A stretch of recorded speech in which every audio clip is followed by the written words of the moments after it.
সাজ আর কতদিন থাকবে এখানে? আমি ওকে নিতে এসেছি। মৌসুমী বেগম একটু গলা খাকারি দিলেন। আরশান বিয়ের ব্যাপারে বলতে মানা করেছে।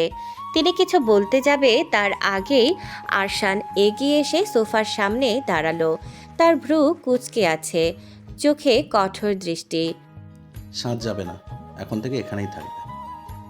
রুনা ভ্রু উঁচিয়ে বলল, কেন থাকবে? ও আমাদের পরিবারের মেয়ে, আমাদের বাড়িতেই থাকবে।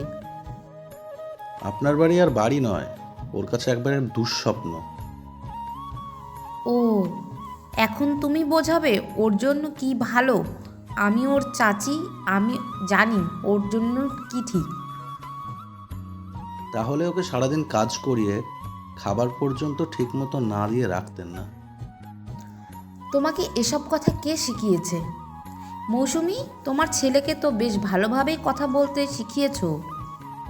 মৌসুমী বেগম এবার দৃঢ় কণ্ঠে বলেন, শিখিয়েছি তো সত্য কথা বলতে, আর এটাই সত্য। সাজ তোমার কাছে নিরাপদ নয়। আমাকে অভিযোগ করছো? অভিযোগ নয়, সত্যি। ওর পিঠে যে দাগগুলো, এগুলো তোমারই দেওয়া আঘাত। কি ভরসায় সাজকে তোমার সাথে পাঠাবো বলো? এত কিছু দেখে আমি তো আর শুধু চোখ বন্ধ করে থাকতে পারি না। তোমার এসব নাটক আমার সামনে চলবে না মৌসুমী। আরশান এগিয়ে বলল, নাটক নয়, এটা সাজের জীবন। আর আমি ওর জীবনে আপনার মতো মানুষের দুঃস্বপ্ন ঢুকতে দেব না। আমি চাই না সাজের খারাপ হোক, আমি ওকে মানুষ করতে চাই। মানুষ করতে চান নাকি ওকে আপনার বাড়িতে কাজে লাগাতে চান, কোনটা? রুনার রাগে গলা কাঁপছে। তুমি বড় হয়েছো বলে ভাবছো আমার সঙ্গে এভাবে কথা বলার অধিকার পেয়েছো? দেখুন, আমি আপনার সাথে তর্ক করছি না, আমি শুধু বলছি সাজ এখানেই থাকবে, ব্যাস। রুনা এবার হাসল। দেখি কতদিন আটকে রাখতে পারো। যতদিন আমার নিঃশ্বাস আছে ততদিন। রুনা মৌসুমী বেগমের দিকে তাকিয়ে বলেন, তোমার ছেলেকে খারাপ করে দিচ্ছ মৌসুমী। আমি চিনি আমার ছেলেকে, তোমার এত ভাবতে হবে না। এই কথাগুলো আমি মনে রাখবো। আরশান বলল, আপনি মনে রাখুন, সাজের মুখে আবার কখনো চোখ তুলে কথা বলবেন না। তুমি অনেক বড় বড় কথা বলছো আরশান। সাজ আমাদের বাড়িতেই থাকবে, কয়েকদিন পর আমি আবারও আসবো। রুনা এবার তীক্ষ্ণ চোখে আরশানের দিকে তাকালো। কিছুক্ষণ স্থির হয়ে থাকলো, তারপর গুটি কয়েক পদক্ষেপ নিয়ে বাড়ি থেকে বেরিয়ে গেল। কমলা রঙের ছোঁয়া চারপাশে নরম আলো ছড়িয়ে পড়েছে। গাছের পাতার ফাঁক গলে রোদের ফোঁটা এসে পড়ছে সাজ আর অর্ণবের গায়ে। দুজনেই দাঁড়িয়ে আছে গেটের পাশে। তাদের চোখে কেমন একটা কৌতূহলী আর অবুঝ বিষণ্ণতা। দূরে কালো রঙের গাড়িটা গেটের বাইরে দাঁড়িয়ে, ইঞ্জিন বন্ধ, কিন্তু চাকা যেন যাত্রার জন্য অধীর হয়ে আছে। আজ রাতে ফ্লাইট, আরশান চলে যাবে কানাডায়। প্রিয়ম আরশানের ছোটবেলার বন্ধু, হাতে একটা ছোট্ট ব্যাগ নিয়ে এগিয়ে এসে বলে, সব কিছু নিয়েছিস? কিছু বাদ যায়নি তো? আরশান ব্যাগের চেনটা টেনে বন্ধ করলো, তারপর মাথা নেড়ে বলল, হুম। ঠিক তখন একটু দূর থেকে পায়ের শব্দ ভেসে এলো। গলির মোড় ঘুরে দেখা গেল রুনা মামি আসছে। আরশান ভ্রু কুঁচকে তাকালো। আবার এসেছে কেন? আপনি? রুনা কাছে এসে বলল, হ্যাঁ এসেছি। আরে, আপনাকে তো বলেছিলাম সাজ এখন এখানেই থাকবে। রুনা শান্ত গলায় উত্তর দিল, আমি তো সাজকে নিতে আসিনি, তোমাকে বিদায় দিতে এসেছি। আরশান তিক্ত হেসে বলল, আপনার না এলেও চলতো। রুনা কিছুক্ষণ নীরব রইল, মুখ বুজে অপমানটা সহ্য করল। তারপর ধীর গলায় বলল, সাজকে নিয়ে তোমার টেনশন করতে হবে না, আমি তো আছি। আরশানের চোখে ঝিলিক। এটাই তো টেনশন।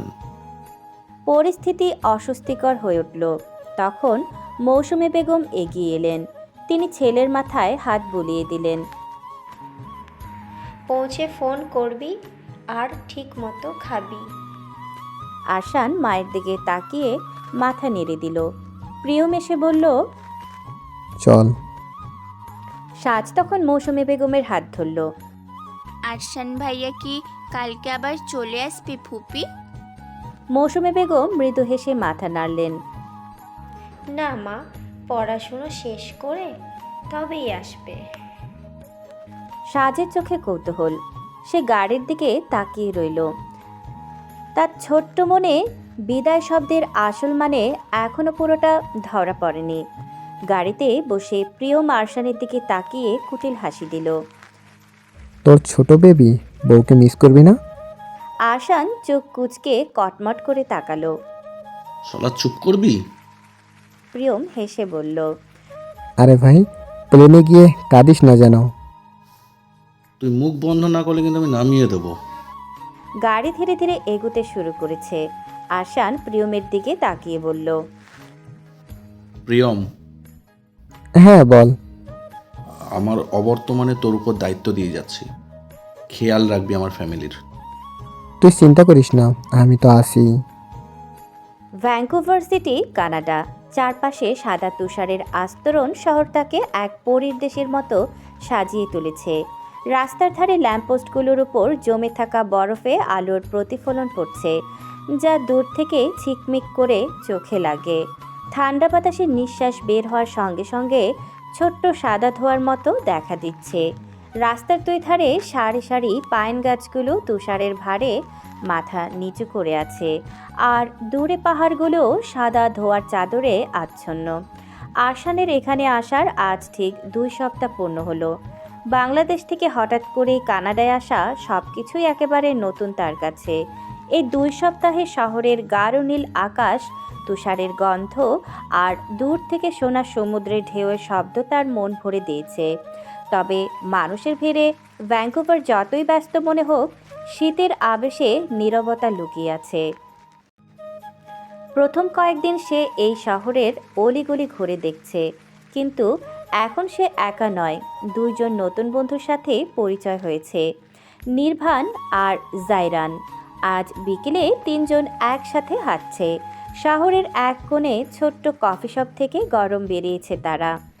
রাস্তায় হাঁটার সময় তুষারের উপর জুতোর কচকচ শব্দ, মাঝে মাঝে বাতাসের ছাপটা, সব মিলিয়ে ঠান্ডা শীতের এক আলাদা অনুভূতি তৈরি করেছে। মাঝে মাঝে জাইরান তার গ্লাভস পরা হাত দিয়ে তুষারের বল গড়ে আকাশে ছুঁড়ে মারছে, আর নির্বাণ হাসতে হাসতে তা পাশ কাটিয়ে যাচ্ছে। আরশানও ওদের দেখে হাসছে। আম্মু, আম্মু। অর্ণব হাঁপাতে হাঁপাতে দৌড়ে এসে দরজার কাছে থামল। তার কপালে ঘাম, নিঃশ্বাস আগুছালো। চোখ দুটো অস্থির হয়ে এদিক ওদিক তাকাচ্ছে। মৌসুমী বেগম রান্নাঘর থেকে তড়িঘড়ি করে বেরিয়ে এসে বললেন, কি হলো? কেন এভাবে দৌড়াচ্ছিস? আম্মু, সাজকে পাচ্ছি না। মৌসুমী বেগম চমকে উঠলেন। পাচ্ছিস না মানে? ও তো তোর সাথেই খেলতে গিয়েছিল মাঠে। অর্ণব মাথা নেড়ে বলল, হ্যাঁ খেলছিলাম, কিন্তু হঠাৎ দিকে ও নেই। আমি ভেবেছিলাম হয়তো পাশের দোলনায় গেছে, কিন্তু ওখানেও নেই। অনেক খুঁজেছি কিন্তু কোথাও নেই। মৌসুমী বেগমের বুকের ভেতর কেমন ঠক করে উঠল, আর দেরি না করে বেরিয়ে গেলেন। চল মাঠে চল। দুজনে দ্রুত বেরিয়ে গেলেন। গোধূলির আলো ততক্ষণে ধূসর হয়ে আসছে। চারপাশে আলো অন্ধকার, মাঠ প্রায় ফাঁকা হয়ে গেছে। কিছু বাচ্চা বাড়ি ফিরছে। মৌসুমী বেগম চোখ কুঁচকে চারদিক খুঁজলেন। দোলনা, স্লাইড, গাছের আড়াল সব খুঁজে দেখলেন, কিন্তু সাজের চিহ্নও নেই। তিনি মাঠের আশেপাশে থাকা অন্য বাচ্চাদের মায়েদের জিজ্ঞেস করলেন, আপনারা সাজকে দেখেছেন? সবাই মাথা নেড়ে না বলল। অর্ণবের মুখ ফ্যাকাশে হয়ে গেছে, হাত পা ঠান্ডা হয়ে আসছে। মৌসুমী বেগমের মনে আতঙ্কের ঢেউ আছড়ে পড়ল। এই সময় এই অন্ধকারে মেয়েটা কোথায় গেল? আর এক মুহূর্ত দেরি না করে তিনি সরাসরি রুনার বাড়ির দিকে পা বাড়ালেন। নিশ্চয়ই রুনা সাজকে নিয়ে গেছে। দরজায় কড়া নাড়তেই ভেতর থেকে রুনা বেরিয়ে এলো। রুনা ভ্রু কুঁচকে তাকালো। সাজ কোথায় আমি কি করে জানবো? ও তো তোমাদের সাথেই ছিল। মৌসুমী বেগমের চোখে সন্দেহের ছায়া নেমে এলো। দেখো রুনা, মিথ্যা বলে কোনো লাভ নেই। সাজকে তুমিই এনেছো, তাই না? আমি মিথ্যে বলবো কেন? হ্যাঁ, আমি বলছিলাম সাজ আমার কাছে থাকুক, কিন্তু আমি তো ওকে লুকিয়ে আনতে যাব কেন? মৌসুমী বেগমের শরীর হঠাৎ ভারী হয়ে গেল, মাথা ঝিমঝিম করছে। কাছে চেয়ারে বসে পড়লেন। রাত ক্রমশ গভীর হচ্ছে, চারপাশের শব্দ বদলে যাচ্ছে। দূরে কুকুরের ডাক, গলির শেষ মাথায় মোটরের শব্দ মিলিয়ে যাওয়া, আর এই নীরবতার মাঝেই বেড়ে উঠেছে তার বুকের ভেতরের ভয়। মেয়েটা কোথায় হারিয়ে গেল? সাজ কি নিরাপদ আছে? কেউ কি তাকে নিয়ে গেছে নাকি? ফোনের শব্দে চিন্তার ঘোর কাটে। স্ক্রিনে ভেসে উঠল প্রিয়ম। তাড়াহুড়ো করে রিসিভ করলেন তিনি। প্রিয়ম, সাজকে পেয়েছো? না আন্টি, পাইনি। তবে আপনি চিন্তা করবেন না, আমি থানায় গিয়ে মিসিং রিপোর্ট করে এসেছি। মৌসুমী বেগম ঠোঁট কামড়ে চুপ রইলেন। প্রিয়মের কথা শান্ত করার জন্য হলেও তার বুকের ভেতরটা আরও শূন্য হয়ে গেল। এখন আরশানকে কি বলবেন তিনি? নির্ভান আর জায়রানকে বিদায় দিয়ে আরশান হোস্টেলের দিকে হাঁটা শুরু করলো। পকেট থেকে ফোন বের করে মৌসুমী বেগমকে ফোন করলো। 2 দিন ধরে ফোন ধরছে না কেন? মোবাইলের স্ক্রিনে আরশানের নাম ভেসে উঠতেই মৌসুমী বেগমের বুকের ভেতর ধুকপুকানি বেড়ে গেল। তার হাত একটু কেঁপে উঠল। মনে হচ্ছিল ফোন ধরার পর কি বলবেন তা তিনি নিজেই জানেন না। তবুও কাঁপা কাঁপা আঙুলে কল রিসিভ করলেন। ফোন ধরছিলে না কেন মম? মৌসুমী বেগমের ঠোঁট শুকিয়ে গেল। এক মুহূর্ত চুপ থেকে ধীরে বললেন, আরশান, বলো। সাজকে পাচ্ছি না 2 দিন ধরে। ফোনের ওপাশে কিছুক্ষণের জন্য নিস্তব্ধতা। 2 দিন ধরে পাচ্ছ না, আর এখন আমাকে বলছো মম? কোথায় সাজ, কোথায়? আরশান আবার বলল, মামির বাড়িতে দেখেছো? আমি তোর মামির বাড়িতেই আছি 2 দিন ধরে। সাজ এখানে নেই। আরশানের গলার স্বর গাঢ় হয়ে উঠল। মিসিং রিপোর্ট করেছো তো? হ্যাঁ, প্রিয়ম করেছে। ফোনের ওপাশে দীর্ঘ নিঃশ্বাসের শব্দ শোনা গেল। মনে হচ্ছিল আরশান মাথার ভেতর ঝড় সামলাচ্ছে। সাজ গেল কোথায়? আরশানের বুক ধকধক করতে লাগলো। শ্বাস মুহূর্তে ভারী হয়ে এলো। মনে হচ্ছিল বুকের ভেতর কিছু একটা শক্ত করে চেপে বসেছে। চোখের সামনে শুধু সাজের ছোট মুখটা ভেসে উঠছে, হাসি ভরা দুষ্টুমিতে ভরা সেই মুখ। এতটুকু একটা মেয়ে কোথায় যেতে পারে? ও তো এখন বিড়িতেও আসতে পারবে না। এখানে কানাডা থেকে বেরিয়ে যাওয়া তো সম্ভব না এই অবস্থায়। এখন সে কি করবে? অপেক্ষা করা ছাড়া আর যে কোনো উপায় নেই। 10 বছর পর। 10 বছর শব্দে মাত্র 2টো, কিন্তু সময়ের গায়ে লেগে আছে অসংখ্য ঋতু, অসংখ্য সকাল সন্ধ্যার স্মৃতি। কতগুলো দিন, কতগুলো সপ্তাহ, কতগুলো মাস গড়িয়ে গেছে তার আর হিসাব রাখে না আরশান। বছরগুলো ধীরে ধীরে বালুর মতো হাত ফসকে গিয়েছে। প্রথম দিকে সে প্রতিটি দিন গুনত, প্রথম বছর, দ্বিতীয় বছর, কিন্তু সময়ের সঙ্গে সঙ্গে গোনার শক্তিটুকুও হারিয়ে ফেলেছে। সাজের আর খোঁজ মেলেনি। সে কী অবস্থায় আছে, কি করছে, কিছুই জানে না সে। এখনও আরশান কানাডাতেই আছে। এর মাঝে 2 বার বাংলাদেশে ফিরেছে আরশান। প্রতিবারই তার ভেতরে এক অদ্ভুত আশার আলো জ্বলে উঠত। হয়তো কোথাও পেয়ে যাবে, হয়তো সাজ আরশান ভাইয়া বলে দৌড়ে ওর কাছে আসবে। কিন্তু না, সাজ আর আসেনি। প্রতিবারই ফিরে এসেছে হতাশা নিয়ে। কানাডায় ফিরে গিয়ে প্রতিবারই সে নিজেকে প্রশ্ন করেছে, সাজ কোথায় গেল, কোন শহরে, কার সঙ্গে। আসান চেষ্টা করছে বোঝার, কিন্তু উত্তর মেলেনি।